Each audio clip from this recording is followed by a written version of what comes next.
Thinking, সেগুলো আমাদেরকে ignore করতে হয় এই কারণে যে সমাজের মানুষ কি বলবে, আমার এটা শুনলে অন্যরা কিভাবে নিবে, এই অন্যরা কিভাবে নিবে এটা নিয়ে থিঙ্ক করতে গিয়ে আমাদের অনেক সত্যি, আমাদের অনেক ভয়েস যেটা হচ্ছে স্লিপ আওয়ে করতে হয়, ধামাচাপা দিতে হয় বা ওখানে স্টপ রাখতে হয়, আর সেটা আসলে আর প্রকাশ করা হয়ে ওঠে না।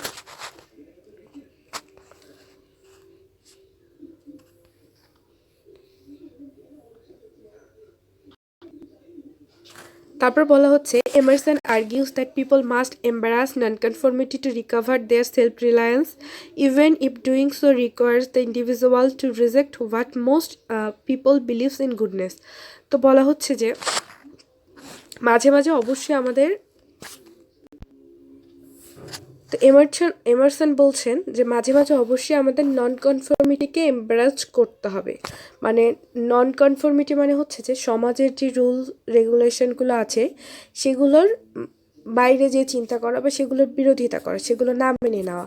তো মাঝে মাঝে বলছে যে আমাদের মাঝে মাঝে এটা করতে হবে, কিসের জন্য করতে হবে, to recover their self reliance. মানে আমাদের যে সেলফ রিলায়েন্সের ব্যাপারটা আছে বা সবার যে সেলফ রিলায়েন্সের মানে ব্যাপারটা আছে, আত্মনির্ভরশীল, আত্মথিঙ্কিং, আত্মচিন্তা, আত্মনির্ভরশীলতা, এইটাকে রিকভার করার জন্য, এটাকে পুনরায় ফিরে পাওয়ার জন্য। Even if doing so requires the individual to reject but most people believe in goodness. এমনকি যদি অধিকাংশ লোক বিশ্বাস করে যে এইটা ঠিক, সমাজের অনেক মানুষ হয়তো বিশ্বাস করে যে এটা ভালো, কিন্তু আমার কাছে মনে হয়েছে যে এটা ভালো না, তো এই ক্ষেত্রে আমাকে সেই ম্যাক্সিমাম পিপলের বিলিফটার বাইরে গিয়েও আমার নিজের চিন্তাটাকে স্টাবলিশ করতে হবে, এটা সমাজেরই ভালোর জন্য। Emerson believes that there is a better kind of virtue than the opinions of respected people or demands for charity for the needy.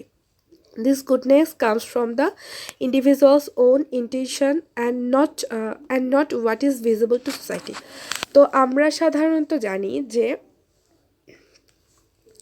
আমরা মনে করি যে সমাজের সব থেকে ভালো একটা ব্যাপার কি, চ্যারিটি ওয়ার্ক, যেটা তো নিডি পিপল, যারা গরিব মানুষ বা হত মানে দুস্থ আর কি, যারা তাদেরকে সাহায্য করা, এটাকে আমরা গ্রেট চ্যারিটি, মানে এটাকে আমরা সব থেকে ভালো কাজ হিসেবে জানি সমাজের। কিন্তু এটার থেকেও ভালো কাজ হয়তো হতে পারে, তার মানে এখানে বলা হচ্ছে যে বিলিফের বাইরে যাওয়াটা। আমরা জানি যে একটা সব থেকে ভালো কাজ কি হবে, একটা সব থেকে ভালো কাজ হচ্ছে সমাজের যারা অসহায় মানুষ আছে তাদেরকে সাহায্য করা। কিন্তু এই যে এইগুলোর বাইরে যে আমাদেরকে চিন্তা করতে হবে, হয়তো এর থেকেও আরও কোনো ভালো কাজ আছে, তো সেটা আমাদেরকে খুঁজে বের করতে হবে। সেটা কি থেকে আসবে, সেটা আমাদের চিন্তা থেকে আসবে।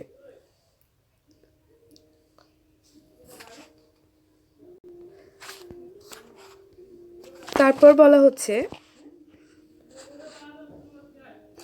Beside states Emerson, living according to the world's notion of goodness seems easy, and living according to the one's own notion of goodness is easy in solitude. But it takes a truly brave person to live out one's own notion of goodness in the face to pressure from society. তো এখানে বলা হচ্ছে যে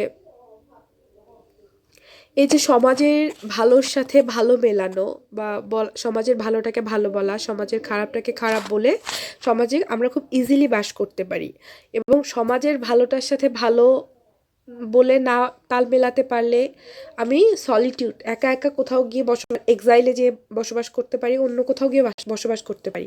কিন্তু সমাজের থেকে যদি আমি এগুলোর বিপক্ষে গিয়ে মানে বাঁচতে চাই বা বসবাস করতে চাই, সেটা খুব বেশি কঠিন একটা কাজ, এটা খুবই কঠিন। তো although it might seem easier to just go along with the demands of society, it's harder. এটাই বলা হচ্ছে because it's scatter one's force. কারণ এখানে কেন এটা এরকম কঠিন হবে, কারণ এখানে শুধু আমার একার এফোর্ট দিতে হয়। মানে সমাজের সবাই মিলে একটা কাজকে ভালো বলছে, আমি একা বলছি যেটা ভালো না, কারণ আমার কাছে মনে হয়েছে আমি আমার নিজের সেলফ যে থটটাকে, এটাকে ভ্যালু দিচ্ছি, তো আমার কাছে মনে হয়েছে এটা ভালো নয়। তো এই যে সমাজে আমি থাকবো, সমাজের সবাই ওটাকে ভালো বলবে, আমি একা বলবো যে এটা ভালো নয়, এটা বলে সেই সমাজটাতে টিকে থাকা আমার জন্য খুব কঠিন হয়ে যাবে, কারণ আমার পক্ষে আমি শুধু একাই, আমার এখানে আমি একাই ফোর্স দিচ্ছি। Aware that being nonconformist is easier argued than lived. Emerson warns that the individual should be prepared for disapproval from people, high and low ones, once he or she finally refuses to conform to society's dictates. তো বলা হচ্ছে যে এই নন কনফর্মিস্ট হতে গেলে বা আমি যদি এটা করতে চাই তাহলে এটার জন্য আমাকে কি করতে হবে?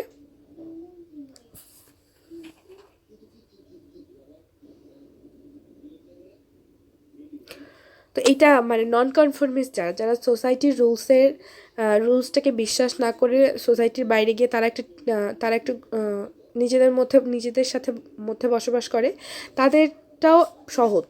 কিন্তু ওই যে যেটা একটু আগে বললাম আর কি, মানে সমাজের মধ্য থেকে সমাজের বিরোধিতা করাটা খুব কঠিন। এটার থেকে সহজ আছে যারা নন কনফর্মিস্ট, তাদের জীবনটাই মানে সহজ আছে। এমারসন ওয়ান্স দ্যাট, এবং এমারসন এটাও ওয়ার্ন করে যে এটা করা খুব হার্ড। এটা কেউ যদি করতে চায় সে যেন সোসাইটাল যে ডিসঅ্যাপ্রুভাল এটার জন্য যেন প্রিপেয়ার থাকে, মানে সমাজ থেকে বিচ্যুতি একরকমের, সমাজের একরকম অস্বীকৃতি পাওয়ার জন্য সমাজ থেকে সে অনেকটা মানে বিচ্যুত হওয়ার জন্য যেন সে রেডি থাকে যে এই কাজটা করতে যাবে। এবং এটা সমাজের হাই অ্যান্ড লো সবার কাছ থেকে তাকে এরকম একটা ডিসঅ্যাপ্রুভাল সে পাবেই। তো it will be easy to brush off the polite disapproval of cultivated people. তো কী বলছে যে যারা সভ্য লোক, যারা ভালো লোক, তাদের এই ভদ্র ডিসঅ্যাপ্রুভালটাকে সহজে মানে ওভারকাম করা যায় বা সহজে ফেস করা যায়।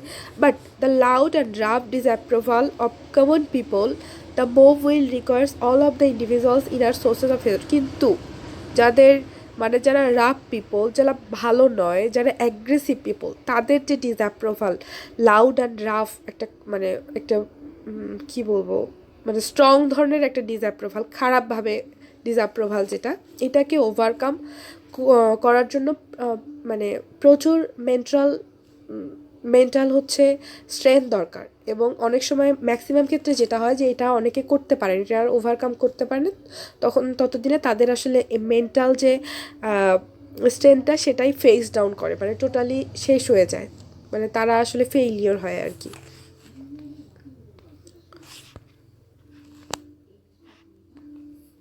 পরবর্তী প্যারায় বলছে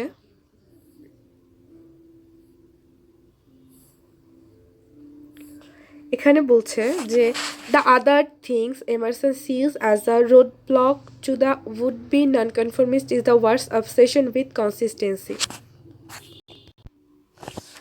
তো এমারসন বলছে যে যারা উড বি নন কনফর্মিস্ট, মানে যাদের মধ্যে নিজের চিন্তাটাকে একটু হলেও প্রায়োরিটি দেওয়ার বা ভ্যালু দেওয়ার ইন্টেনশন আছে, তো তাদের কাজের ক্ষেত্রে রোড ব্লক হিসেবে কি কাজ করে, মানে তাদের পথে বাধা হিসেবে কি কাজ করে, সেটা হচ্ছে ওয়ার্ল্ডস অবসেশন উইথ কনসিস্টেন্সি। মানে দৃঢ়তার ব্যাপারে ওয়ার্ল্ডের যে একটা অবসেশন আছে, ওয়ার্ল্ডস বলতে এখানে আসলে ওয়ার্ল্ডসের মানে পিপল যারা, তাদের যে একটা অবসেশন আছে, একটা ঝোঁক আছে কিসের দিকে, সেটা হচ্ছে কনসিস্টেন্সির দিকে। মানে যা কিছু এতদিন থেকে চলে আসছে সেটাই ঠিক, এরকম একটা ধারণা মানুষের মনে থাকে, মানে এটা বিশ্বাস করতে আমরা পছন্দ করি আমরা পিপলরা।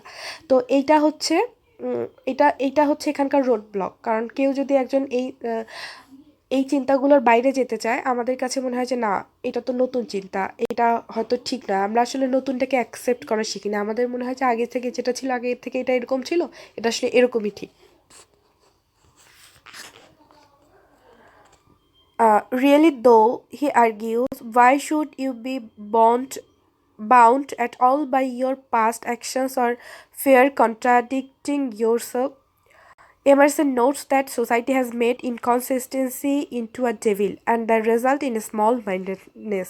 তো কি বলছে যে সোসাইটি এমন একটা ব্যবস্থা করে রাখছে যেন ইনকনসিস্টেন্সিটা হচ্ছে একটা ডেভিল, মানে অ্যান্ড দ্য রেজাল্ট, এবং এটার আউটকামটা হচ্ছে যে স্মল মাইন্ডেডনেস। তার মানে আমরা আসলে আমরা চ্যালেঞ্জটাকে অ্যাকসেপ্ট করা শিখি নাই, যে একটা একটা নিয়ম নীতি চলছে, তো এটার মধ্যে নতুন নতুন মতামত অ্যাড হবে, এটার পক্ষে থাকবে বিপক্ষে থাকবে, কিন্তু সেগুলো অ্যাকসেপ্ট করার মতো মেন্টালিটি আমাদের আসলে নেই। আমরা জানি যে এটা এভাবে চলতেছে, নতুন কেউ কোনো কথা বলছে তার মানে সে খারাপ, সে এইটার বিরুদ্ধে কোনো কিছু একটা বললো বা সে অন্য একটা পয়েন্ট উপস্থাপন করলে এটার মানে সে আমাদের কাছে ডেভিল হয়ে যায়। He uses historical and religious example to point out that every great person we have ever known refused to be bound by the past. তো এরপর তিনি আসলে হিস্ট্রিক্যাল এবং রিলিজিয়াস বিভিন্ন এক্সাম্পল শো করেন, যেগুলোর মাধ্যমে তিনি দেখান যে আসলে গ্রেট হতে গেলে বা নতুন কিছু করতে গেলে সমাজের এইসব প্রচলিত মানে কনসিস্টেন্সির বাইরেই যেতে হবে, সেটাকে রিফিউজ করতে হবে, তাহলেই সম্ভব।